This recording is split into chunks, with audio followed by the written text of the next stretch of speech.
Oke, kita lanjutkan ke soal berikutnya. Nilai rata-rata matematika di suatu kelas yang jumlah siswanya 22 orang adalah 5 dengan jangkauan 4. Jika nilai siswa yang paling rendah dan yang paling tinggi tidak disertakan, ternyata nilai rata-ratanya berubah menjadi 4,9.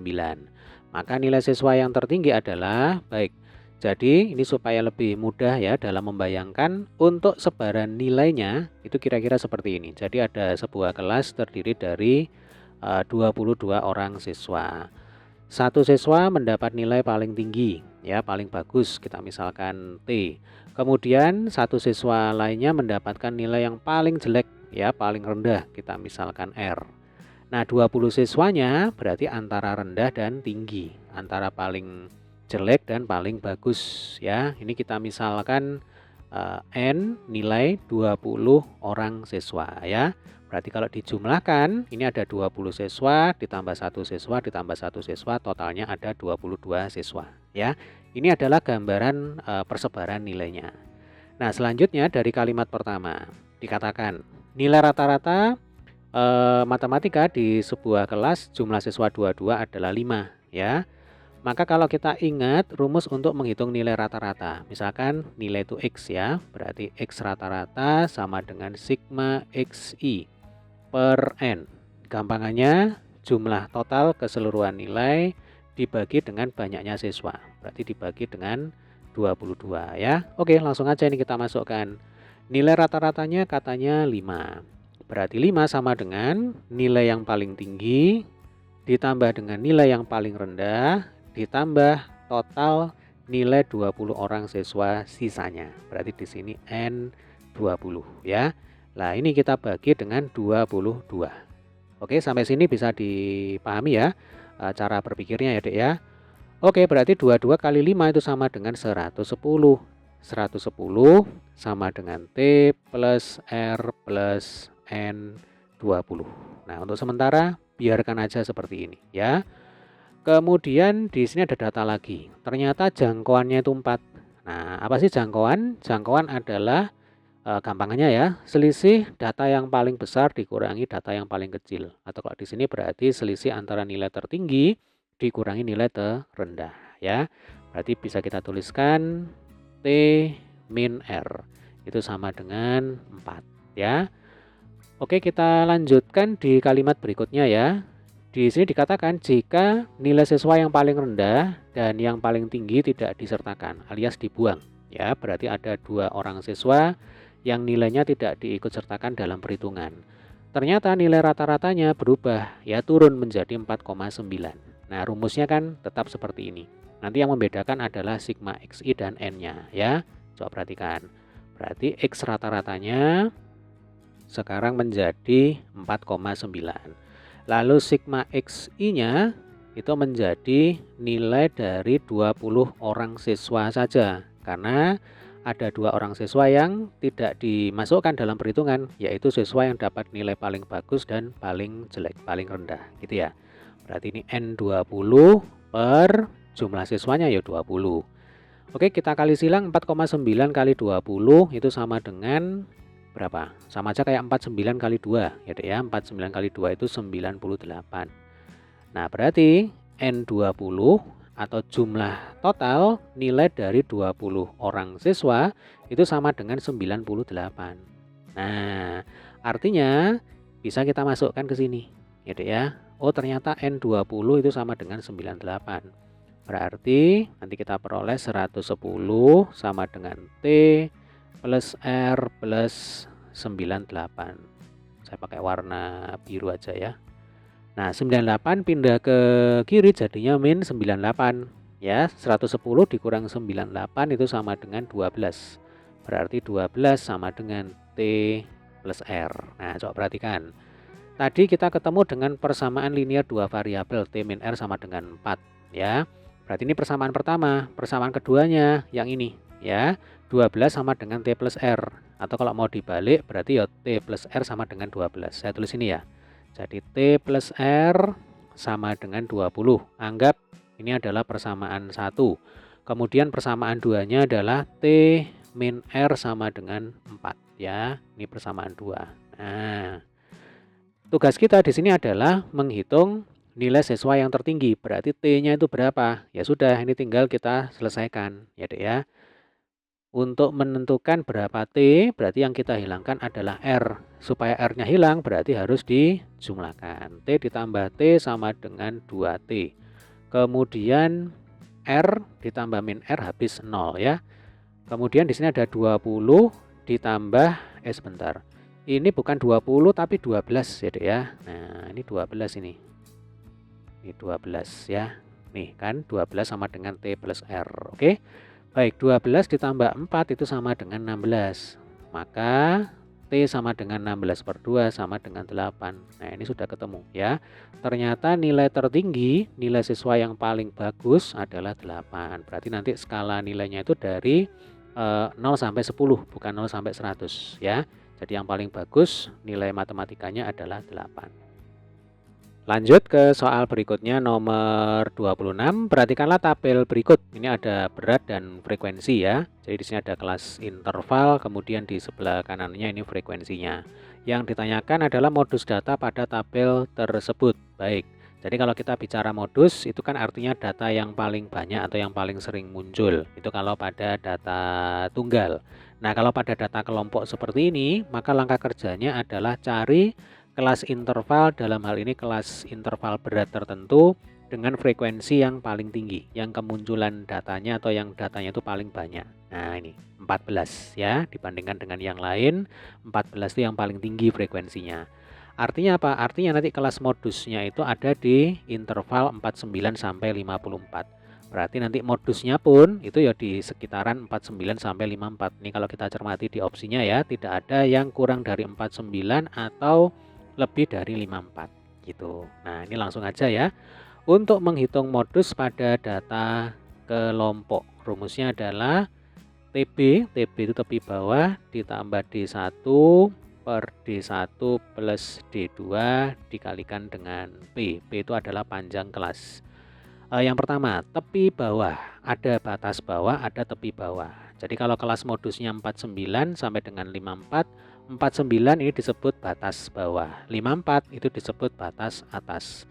Nah, tepi bawah itu langsung aja 49 ya, batas bawah dikurangi 0,5. Berarti tepi bawahnya sama dengan berapa? 48,5. Langsung masukin sini. 48,5. Kemudian ini ada D1 dan D2. D1 itu berarti selisih antara frekuensi kelas modus terhadap frekuensi kelas sebelumnya. Berarti 14 dikurangi 9 itu sama dengan berapa? 5 gitu ya. Langsung tulis ini. Berarti D1-nya itu 5 per D1-nya 5 plus D2. Nah, kalau D1 selisih antara frekuensi kelas modus terhadap kelas sebelumnya, maka kalau D2 itu selisih frekuensi kelas modus terhadap frekuensi kelas sesudahnya. Berarti 14 dikurangi 10 itu sama dengan 4. Letakkan sini. Nah, kemudian kalau panjang kelas ya, yang paling gampang adalah batas bawah kelas kelas modus ini kan 8,5 ya. Dikurangi dengan batas bawah kelas sebelumnya. Jadi kelas sebelumnya kan di sini 43 sampai 48. Nah, batas bawahnya itu kan berarti 42,5 ya. Berarti batas bawah kelas modus 48,5 atau saya tulis aja lah ya. Jadi P itu sama dengan 48,5, ini batas bawah kelas modus dikurangi dengan batas bawah kelas sebelumnya. Nih, berarti 42,5. 48,5 dikurangi 42,5 sama dengan 6. Nah, 6 di sini itu disebut sebagai panjang kelas ya. Atau kalau mau gampang lagi ya berarti tinggal 54 dikurangi 49. Ketemunya kan 5. Ya kan? Lah 5 itu harus ditambah 1, hasilnya 6. Gitu ya. Oke, langsung kita masukkan ke sini ya, Dek ya. Nah, ini kali 6. Oh, kita pakai warna merah ini ya.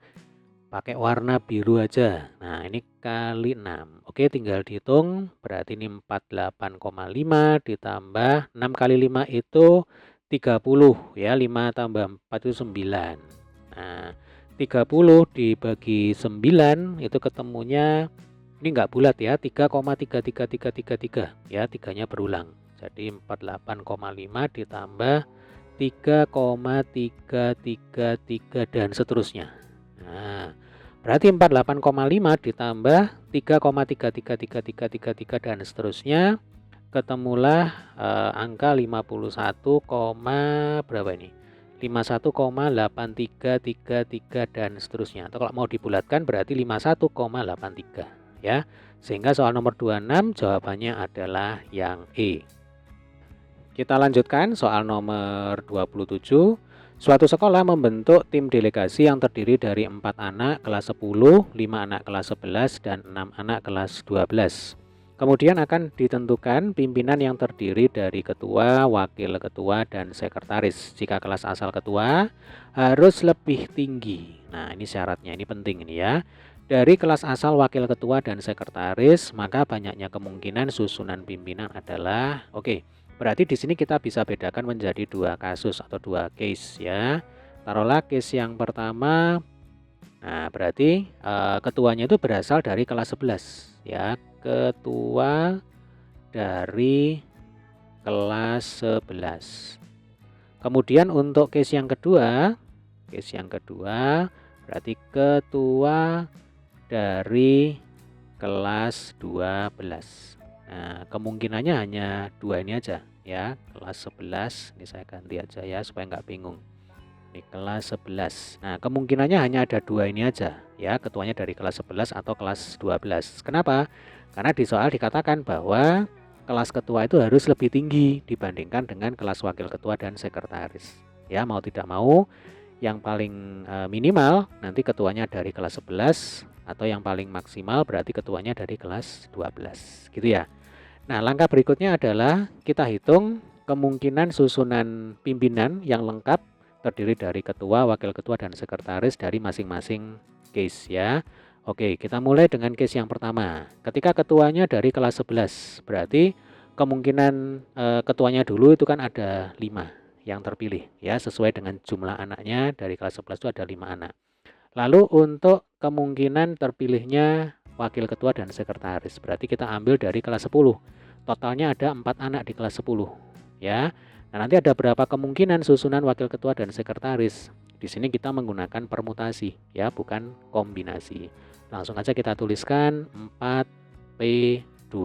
Nah, 4P2 berarti 4 faktorial per 4 min 2 faktorial ya. Ini 4 min 2 faktorial. 4 min 2 faktorial ya 2 faktorial. Berarti 4 faktorial ini kan bisa kita tulis 4 kali 3 kali 2 kali 1. Atau ini kali 2 faktorial per 2 faktorial. Nah, ini supaya bisa dicoret kayak gini ya. Berarti nanti total kemungkinannya sama dengan 12. Nah, 12 kemungkinan susunan wakil ketua dan sekretaris. Kalau susunan pimpinan lengkap berarti dari ketua, kemudian wakil ketua dan sekretaris ya tinggal dikalikan. Nih 5 untuk ketua ya. Ada 5 kemungkinan dikalikan dengan 12. Langsung aja kita tuliskan di sini ya. Jadi kemungkinan total KT gitu ya, sama dengan 5 kali 12 sama dengan 60. Nah, ini ketika ketuanya dari kelas 11. Berarti kemungkinan susunan pimpinannya ada 60 kemungkinan. Anggap saja ini KT1 gitu ya. Nah, ini KT1. Kemudian untuk case yang kedua, yaitu ketika ketuanya berasal dari kelas 12. Jumlah anak kelas 12 di sini ada 6. Berarti nanti total kemungkinan terpilihnya ketua yo ada 6 ini aja kan, sesuai dengan jumlah anaknya kan. Nah, berikutnya untuk total kemungkinan terpilihnya wakil ketua dan sekretaris. Berarti kan dari kelas 10 dan kelas 11. Ya kan?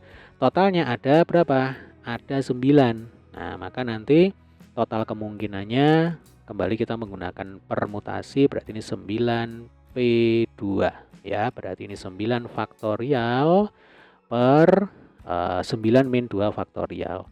9 dikurang 2 faktorial. 9 min 2 faktorial itu kan 7 faktorial ya. Berarti kalau 9 faktorial kita tuliskan aja ini 9 kali 8. Ini mestinya kali 7 kali 6 gitu kan, sampai yang terakhir kali 1. Tapi di sini cukup kita tuliskan kali 7 faktorial aja. Nah, supaya apa? Supaya bisa dicoret dengan bawahnya. Ini 7 faktorial. Oke, ini 7 faktorial bisa kita coret. Nah, 9 kali 8 itu sama dengan berapa? 72. Ya, berarti kemungkinan terpilihnya wakil ketua dan sekretaris ini dari kelas 10 dan kelas 11 itu ada 72 kemungkinan. Oke, berarti kemungkinan terpilihnya ketua, wakil ketua, dan sekretaris. Untuk ketuanya dari kelas 12 ya tinggal dikalikan nih, 6 kali 72. Berarti di sini kita beri nama KT2 gitu ya. Jadi kemungkinan total dari case yang kedua 6 dikalikan dengan 72. 6 kali 72 itu sama dengan 432 ya, 432. Berarti ada 432 kemungkinan. Nah, berikutnya total kemungkinan yang terjadi ya tinggal dijumlahkan. Case 1 60, case 2 432. Berarti 432 ditambah 60. Saya tuliskan di sini ya. Kemungkinan total sama dengan 60 plus 432 sama dengan 492 kemungkinan. Berarti nomor 27 jawabannya adalah yang B.